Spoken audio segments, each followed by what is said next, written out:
Hello बच्चों, कैसे आप सब। बच्चों, हम सभी जानते हैं कि प्रेषण व्यवहार में प्रेषक द्वारा प्रेषित को जो प्रतिफल दिया जाता है उसे कमीशन कहते हैं। ठीक है, क्योंकि एजेंट के द्वारा या जो प्रेषणी के द्वारा प्रेषक को माल का विक्रय करके जो सेवाएं दी जाती हैं, सेवाओं के प्रतिफल में कुछ तो दिया जाएगा, तो उसको कमीशन दिया जाता है। तो प्रेषण व्यवहार में एजेंट को दिया जाने वाला जो पारिश्रमिक है या जो प्रतिफल है, वह जिसे हम कमीशन कहते हैं, यह 3 प्रकार का होता है। सामान्य कमीशन, परिशोध कमीशन और अधिभावी कमीशन। सामान्य कमीशन कुल बिक्री पर दिया जाता है। परिशोध कमीशन जो है एजेंट के ऊपर, ठीक है, डूबत ऋण की जो जोखिम है उसको डालने के लिए जो प्रेषक के द्वारा एजेंट को अतिरिक्त कमीशन दिया जाता है उसे परिशोध कमीशन कहते हैं। अर्थात अब जो डूबत ऋण की जोखिम है वह किसकी होगी? एजेंट की होगी। कब? जब उसको परिशोध कमीशन दिया जाएगा। वैसे तो हम सभी जानते हैं कि प्रेषण व्यवहार में समस्त प्रकार की जोखिमें प्रेषक की होती हैं, प्रधान की होती हैं, एजेंट की कोई जोखिम नहीं होती है। तो यदि प्रेषक डूबत ऋण की जोखिम को या जो हानि होने वाली है उस जोखिम को एजेंट के ऊपर डालता है तो उसे एक अतिरिक्त कमीशन दिया जाता है।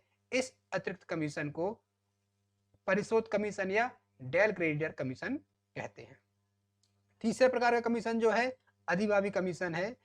अधिभावी कमीशन तब दिया जाता है जब प्रेषक चाहता है कि एजेंट जो माल का विक्रय है वह अधिक से अधिक मूल्य पर करे। अर्थात इसके लिए क्या करता है, वह एजेंट से कहता है कि आप यदि बीजक मूल्य से भी अधिक पर माल का विक्रय करेंगे तो उस अधिक विक्रय पर, जितनी भी राशि का प्रति इकाई मूल्य पर जो अधिक विक्रय होगा, उस विक्रय पर आपको एक अतिरिक्त कमीशन दिया जाएगा।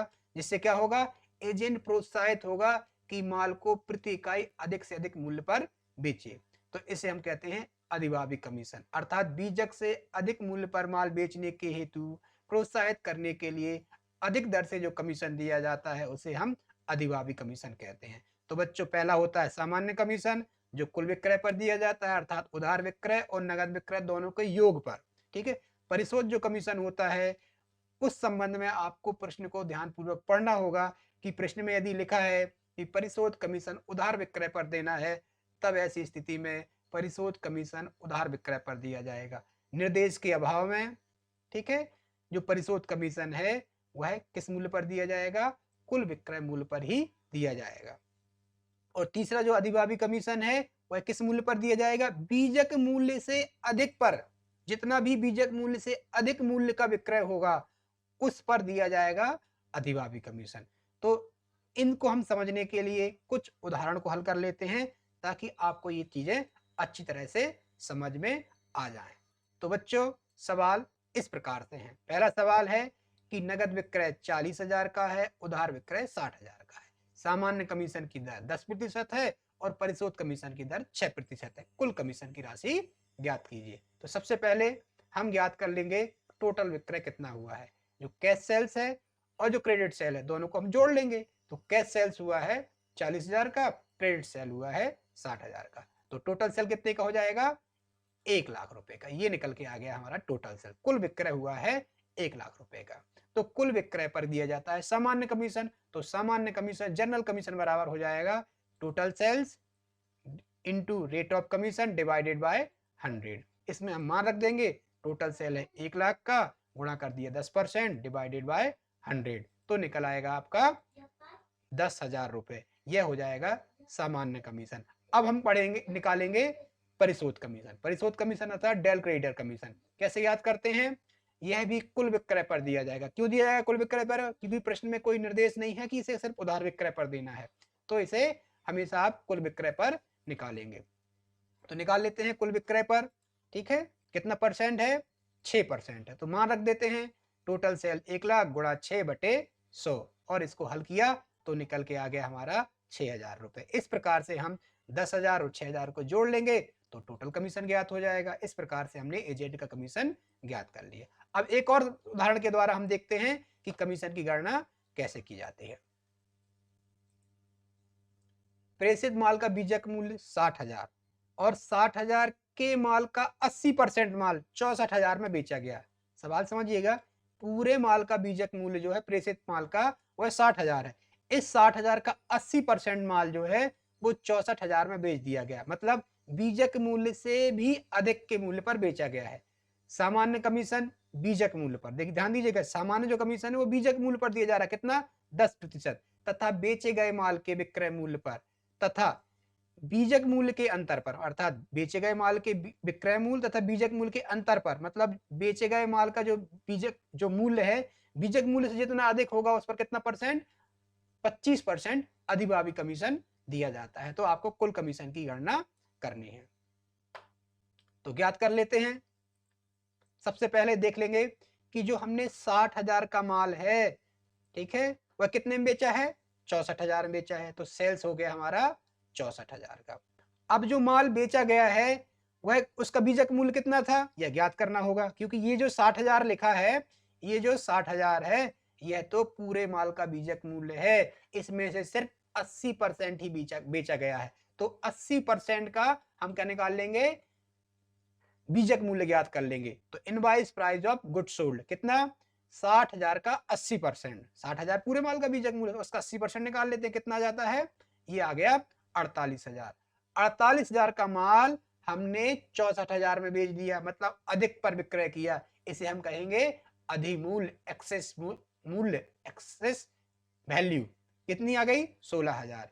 ठीक है, इस 16,000 पर 25% अधिभावी कमीशन दिया जाएगा, और सामान्य कमीशन किस पर देना है, बीजक मूल्य पर, मतलब 48,000 पर।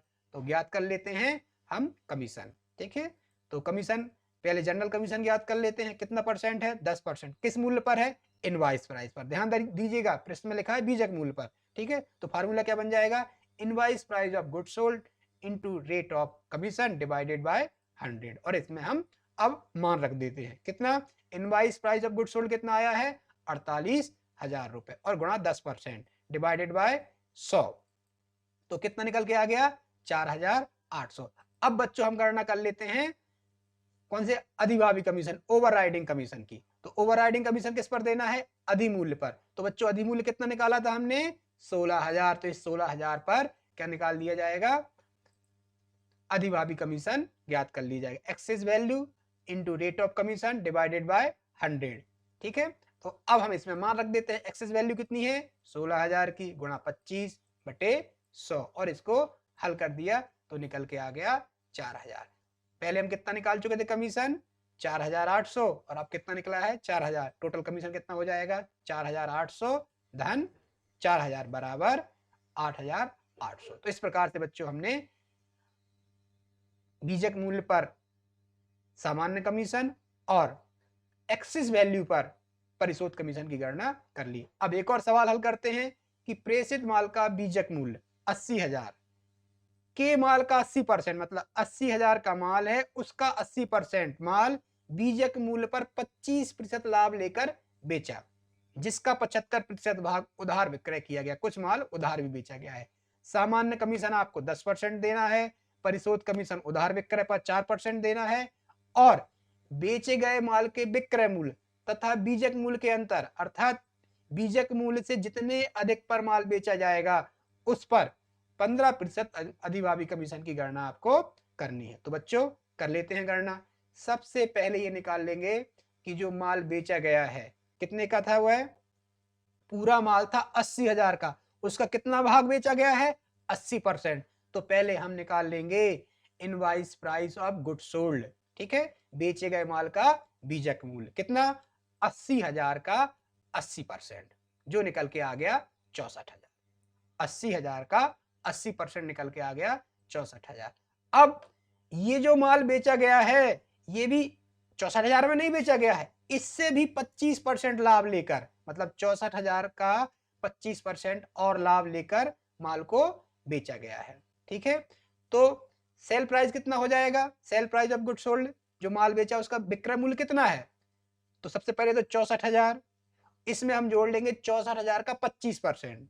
ठीक है, 64,000 था, उसमें भी 25% लाभ, तो 64,000 का 25% जोड़कर जो आएगा उसको हम 64,000 में जोड़ देंगे, तो हमारा निकल आएगा विक्रय मूल्य, जो निकल के आ गया कितना, 80,000। ठीक है, अब बीजक मूल्य से अधिक पर कितने का विक्रय हुआ है, 25%। ठीक है, अर्थात 16,000। ठीक है। तो एक्सेस वैल्यू जो निकल के आ जाएगी वह निकल के आ गई हमारी 16,000 की। इस प्रकार से बच्चों हमने क्या क्या ज्ञात कर लिया है, invoice price of goods sold निकाल लिया है, और हमने एक्सेस वैल्यू निकाल लिया है, और कितने का माल बेचा है, 80,000 का। अब कह रहे हैं कि जिसका 75% भाग कैसा किया है, उधार विक्रय किया गया है।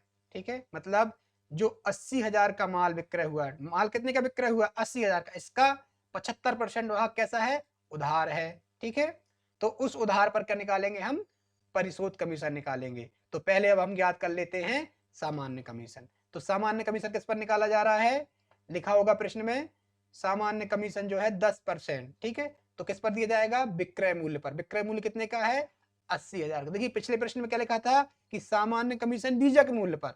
ठीक है, लेकिन इसमें नहीं लिखा है बीजक मूल्य पर निकालना है, तो हम किस पर निकालेंगे, विक्रय मूल्य पर। तो निकाल लेते हैं विक्रय मूल्य पर क्या कौन सा कमीशन, सामान्य कमीशन। कितने परसेंट, 10%। तो sale price of goods sold कितना लिखा है आपके प्रश्न में, 80,000 का। 80,000 गुणा 10/100, ये निकल के आ जाता है हमारा सामान्य कमीशन कितना, 8,000 रुपए। अब दूसरा कमीशन कौन सा है, परिशोध कमीशन। किस पर देना है, उधार विक्रय पर। ध्यान दीजिएगा बच्चों, उधार विक्रय पर देना है। तो ये तो कुल विक्रय है हमारा कितने का, 80,000 का। तो पहले हमें उधार विक्रय की गणना करनी होगी। तो डेल क्रेडिटर कमीशन किस पर निकाल लेंगे, उधार विक्रय पर। 80,000 का माल है, उसका 75% कितना आएगा, 60,000। तो 60,000 पर क्या ज्ञात कर लेंगे हम, डेल क्रेडिटर कमीशन ज्ञात कर लेंगे। Credit sale into rate of commission divided by 100। तो क्रेडिट सेल कितने का हुआ है, 60,000 का। तो लिख देते हैं 60,000 गुणा 4/100। तो 60,000 का 4% निकल के आ जाता है 2,400 रुपए।